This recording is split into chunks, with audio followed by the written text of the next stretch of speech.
இன்றைக்கி டாபிக் வந்து கடியலூர் உருத்திரங்கண்ணனார். கடியலூர் உருத்திரங்கண்ணனார். ஆசிரியர் குறிப்பு: கடியலூர் உருத்திரங்கண்ணனார் வந்து சங்ககால புலவர். இவர் வந்து கடியலூர் என்ற ஊரில் வாழ்ந்தவர். இவர் பத்துப்பாட்டில் உள்ள பெருமானாற்றுப்படை, பட்டினப்பாலை ஆகிய நூல்களை இயற்றியுள்ளார். பெருமானாற்றுப்படையின் பாட்டுடை தலைவன் வந்து தொண்டைமான் இளந்திரையன். அடுத்து, வள்ளல் ஒருவரிடம் பரிசு பெற்று திரும்பும் புலவர் பாணர் போன்றோர் வந்து அந்த வள்ளலிடம் சென்று பரிசு பெறுவதற்காக வழிகாட்டுவதாக பாடப்படுவதுதான் வந்து ஆற்றுப்படை இலக்கியம் அப்படின்னு சொல்கிறாங்க. அடுத்து, கடியலூர் உருத்திரங்கண்ணனார் வந்து அகநானூற்றில் 167வது பாடலையும், குறுந்தொகையில் வந்து 352வது பாடலையும் வந்து இயற்றியுள்ளார்.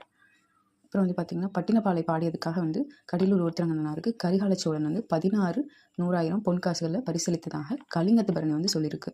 கலிங்கத்து பரணியில் வந்து சொல்லியிருக்காங்க. ஓகேவா?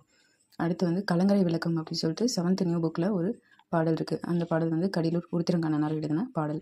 வானம் ஊன்றிய மதலை போல ஏனி சாத்திய ஏற்றரன் சென்னி விண்புற நிவந்து வேயா மாடத்து இரவில் மாட்டிய இலங்குச்சுடர் எயிலி உறவுநீர் அலுவத்து ஓடுகளம் கரையும் துறை.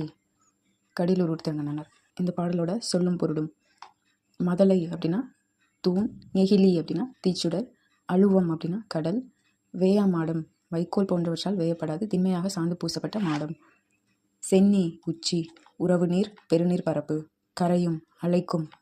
பாடலோட பொருள் கொடுத்துருக்காங்க. கலங்கரை விளக்கமானது வானம் கீழே விழுந்து விடாமல் தாங்கி கொண்டிருக்கும் தூண் போல தோற்றமளிக்கிறது அப்படின்னு சொல்கிறாங்க. ஏணி கொண்டு ஏற முடியாத உயரத்தை கொண்டிருக்கிறது. வேயப்படாமல் சாந்து பூசப்பட்ட விண்ணை முட்டும் மாடத்தை உடையது. அம்மாடத்தில் இரவில் ஏற்பட்ட எரியும் விளக்கு கடலில் துறைமுகம் அறியாமல் கலங்கும் மரக்கலங்களை தன் துறைமுகம் நோக்கி அழைக்கிறது. அவ்வளோதான், இந்த டாபிக் முடிஞ்சிச்சு.